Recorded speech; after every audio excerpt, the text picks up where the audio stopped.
No, not in the slightest. If I can elaborate on that, I'd say specifically in Canada, it's a matter of a single-member plurality system that we have here. I think there's been 2 or 3 times in our nation's entire history where a prime minister has been elected with a vote over 50%, meaning that every other time the majority of people who voted didn't vote for the person who won. So that in and of itself, that system alone, I think, neglects the majority more often than not.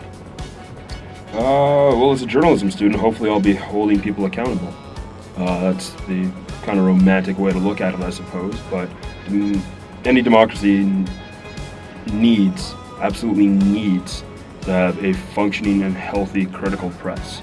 So, as a journalist, absolutely I'd say that it gives me specific duties more than anything, to be critical and to have my voice heard. Okay. 10 being the most important. Yep. I'll be a 10. Why?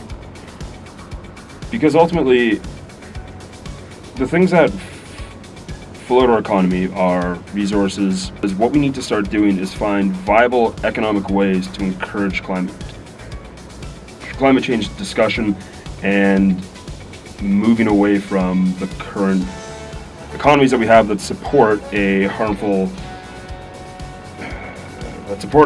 harm being done to the environment.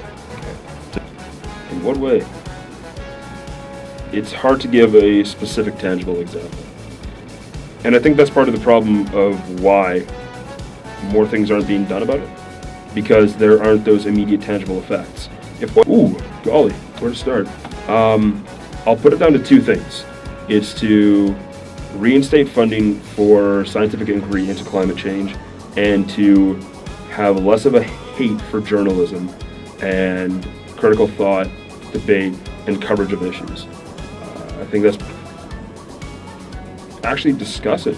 I mean, again, it's one of those issues that you get people talking about it. It's always on somebody's mind, but it's really hard and clunky and shitty to have to talk about because it's one of those bummer topics that it's happening and that it's a pertinent issue, and that the next generation, I suppose this current generation, haven't voted federally yet, on virtue of being 21, but this generation of voters is concerned about it.